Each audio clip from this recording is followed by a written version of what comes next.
Alright, so today we're drilling the frame on the 87. We have the new rails out back. Just going to look at the frame here, look at the new cross members, show you what condition this stuff is in, and then we'll do some video of drilling the new rails and how we're going about that. Now, I haven't shown this truck since it was just taken apart. Front casting's in good shape. The passenger side rail is not nearly as bad as the driver's side. It's not great.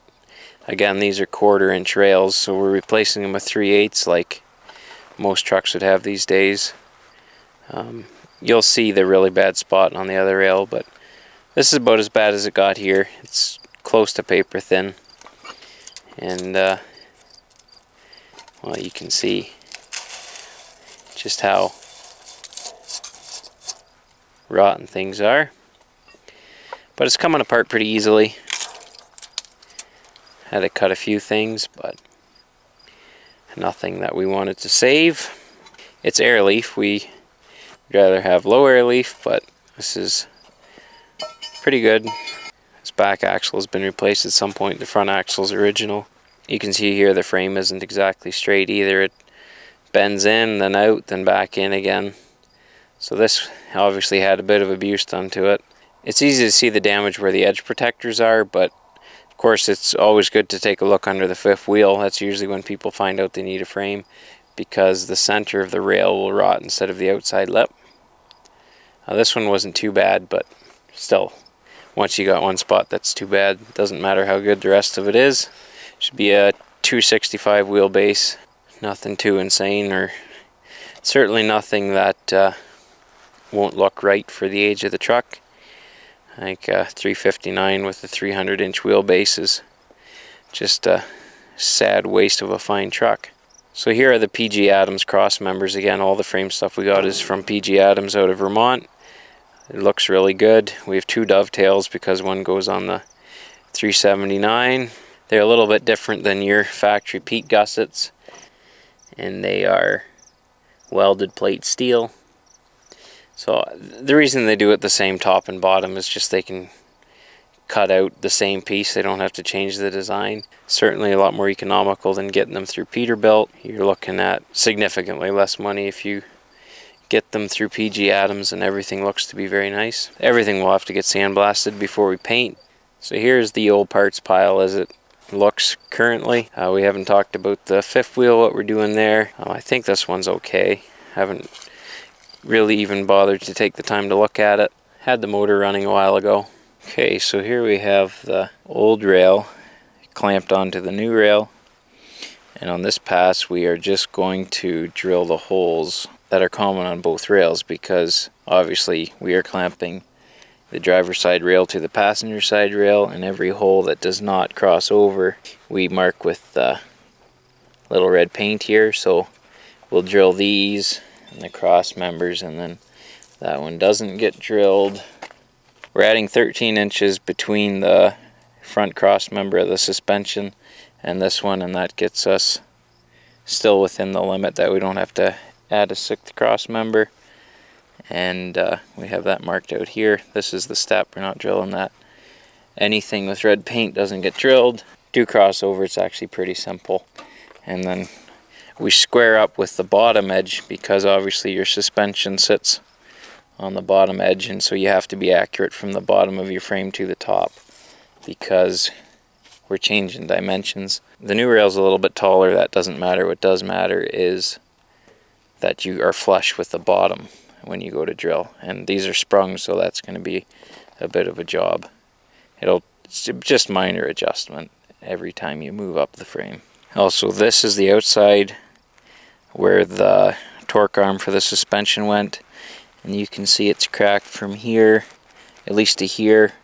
On the other rail it's cracked 3/4 the way around. It's cracked here. So this we didn't even notice until we had this big plate off, because if you're familiar with them, they do have this plate here where your suspension hits on the bottom, and that was hiding the fact that this had been completely cracked out. So this is the dowel that we're using to mark the holes. It's a center punch with a specific diameter, and you put that in and it works.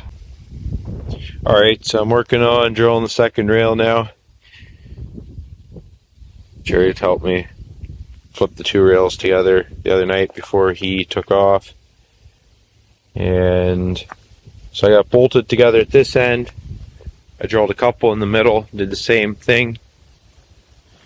That way we don't get any vibration and break any carbides on the bit. So I got the carbide cutters from Fine, which work fine.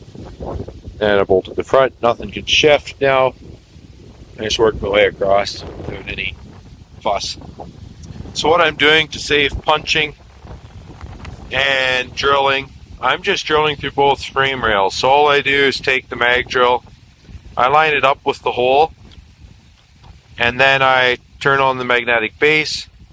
Then I'll just reach over here, fire the drill up, and away we go.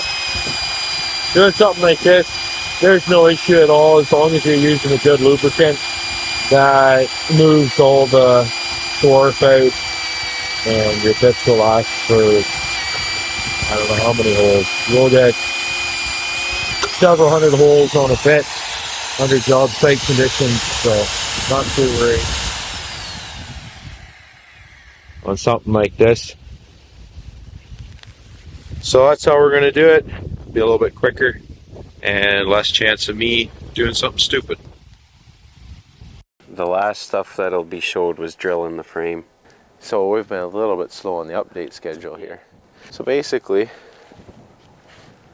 we have the new rails from PG Adams, cross members and cross member brackets. That's all new.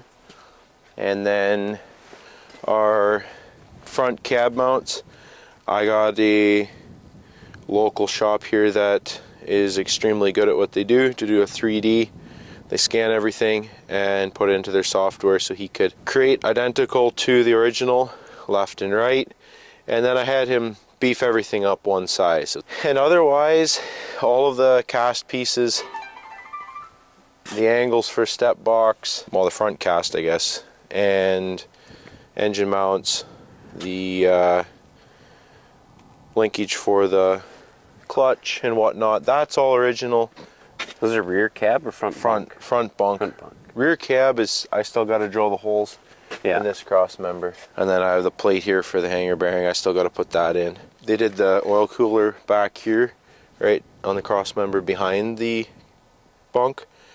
But I'm going to put the oil cooler at the back of the transmission, hanging off the transmission, so I don't have to mess with these brackets. And then the coon catcher, I was going to put it on, and then Dad explained life to me, so that's not going to happen. And we're going to mount a T assembly up here to bring the return up and the draw so that we don't have anything hanging underneath. And we don't have to worry about that. The rear bunk mount, I still have to put the pieces in here. I got new ones made up for that as well. New cross member, also everything beefed up, a little bit heavier. The rear suspension, we kept everything. I obviously had to put new bushings and whatnot in, new cast piece at the front, and new U-bolts. These axles are new axles. I got rid of the SQ100, so we have four-wheel locks now. So I had new seats, welded the seats on, new torque rod brackets here on top, new torque rods, and on the saddles here for the airbags, cut and punched out the shock mounts, and I got new shock mounts machined up and coarse thread instead of fine thread, so the threads shouldn't ball up when you change shocks. I got new shock top mount brackets made up, again, just one step heavier than factory. I also got the shims for doing the alignment for less money than buying shims actually costs. So, and that's basically it as far as, well, I guess the frame we could mention. We did get flange head, grade 8 bolts like the original would have been.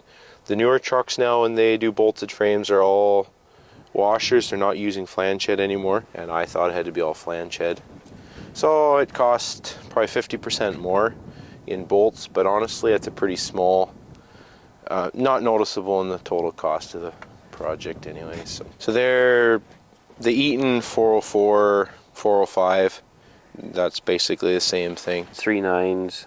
Four-way locks. Four-way lock, yeah. Yeah. So the first set I got, the front housing was bent, and so I got another housing then. It was a lot of frustration involved getting these all done, but they're complete rebuilt then. I had LRW in Palmerston redo the differentials. We took the hubs off of the original axles because I wanted to keep stud pilot, and originally we had disc brakes and had bright ideas of doing discs, but that does not work with stud pilot. There is no hub that will allow you to put the stud pilot on and disc brakes. We tried looking at trying to find some kind of a stud we could put into a hub. We found nothing, so these are the spiders off. We're putting the old Eaton spiders on. Interestingly, Pete used Eaton spiders, so Eaton brake assembly on Rockwell axles. So the drive shafts we got. I got the same truck I got the axles out of. So we're actually going to a heavy drive line, even though theoretically we're never going to produce the torque that would need that. This front axle is also an Eaton. It's 1202, I think, W. So it's the wide track, so it's 2 inches wider.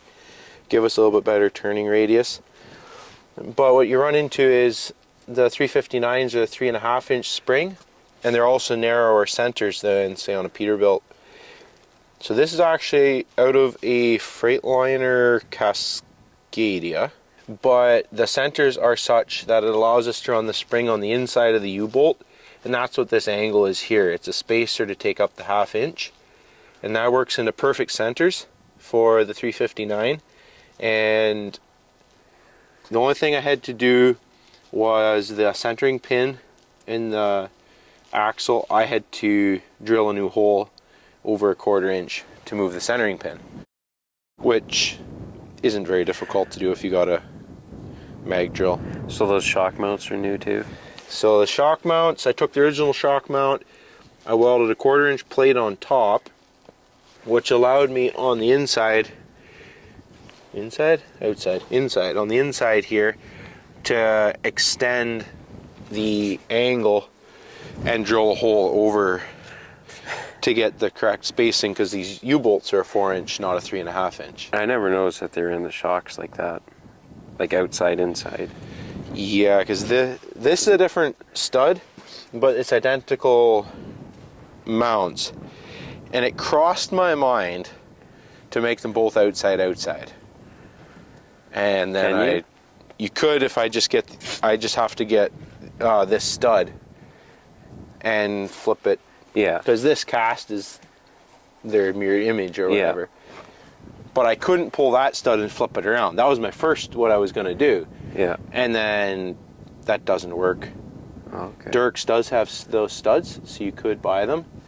But I don't know, at some point. Yeah, it's a little silly, yeah. So as far as what is on here that actually is the original truck is fuel tank mounts, box mounts, air tank mounts, and then your rear hood structure, like this down the tubes, so the hood, airlift hood, and the tubes, and your spring mounts, but the front casting, but the rear diffs are new, frames new, cross members new, gussets new, cab mounts are new front springs, new front axle. Yeah, and the rear suspension is original, except it's completely been redone. New rear engine mounts, I guess. Still got obviously the... Yeah. But the front casting was in really nice shape, so it's reused the stuff that was still like perfect, basically. Yeah. Yeah, if there was anything in question, then I got it redone. And I guess now we got the kit from Dirks for the hood mounts. There's a few pieces I needed that I couldn't get separate, and so I decided to get the whole kit. I kept my springs because they were in good shape, so we'll get that put on here today so I can get painted on Monday. Oh, and I should point out, I did get the drag link from Dirks for the Eaton wide track. Yeah. And that makes a huge difference in how much turning radius you get versus if you did a straight one. I was wondering why it was bent. Yeah. I see. So if we just pull the tools off here, I'll push it around. Should be able to. Not a lot of weight up here. Oh, okay. So I don't quite get the turning radius of the new truck in this direction, but turning the other way I hit the stops from original. Right. So I think she's really going to turn going to the right. Well, even to the left, this turns way more than what factory would be. Oh, and I guess something we could mention is the fifth wheel. This originally had a long slide on it, and I got a slide off of a newer Pete because we have a deeper frame rail than factory. So this 10 3/4. Yes, but it was enough that the holes are too far from the top for the old fifth wheel to reach. Right, because they, yep. Yeah, so this is your heavy, this is the same size as your heavy Pete current frame. 3/8 by 10 3/4, 3.5 inch flange. Right. And so I got a new fifth wheel slide that's going to be shorter, and that's behind you here. Well, some of the pieces are there's obviously, and that's the low. This is the lowest, yes. Yeah, that's the same as I have. Yeah. So we're going to sit a little bit higher. We'll be a few inches higher than you. What we are going to do is put a hand valve by the leveling valve that just bypasses air to the other side of the leveling valve. That way it allows you to overinflate your suspension so you can pick up trailers. If someone drops the trailer too high, you can pick it up because cattle trailers are all on stands, not on crank dollies. Which then the guys that know are going to laugh. What are the odds we're picking a trailer that's high? This suspension. Yeah, fair but enough. I can get you out of a bind too if you belly out somewhere. Or you can drop a loaded trailer real close to the ground and not be worried that someone else. So like yesterday, I had to drop the trailer with the stands pretty far off the ground just to be absolutely sure that it was going to get picked up, because sometimes guys will drop the dolly legs almost on the ground, pull out of a loaded trailer, and then if you can't pick up a loaded trailer with a bottle jack, or you'll just punch a hole through it. Great, yeah.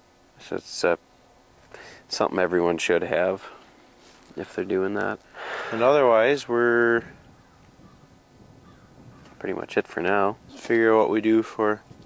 We're going to do a completely new air system and air lines, so that gives us the freedom to set it up like we want for ease of service.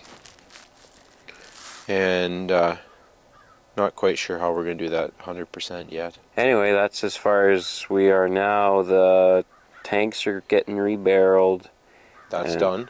Okay, tanks are done, and all of that fun stuff. But of course, it won't be putting any more shiny stuff on. We forgot to mention that this is all going to go and get painted blue.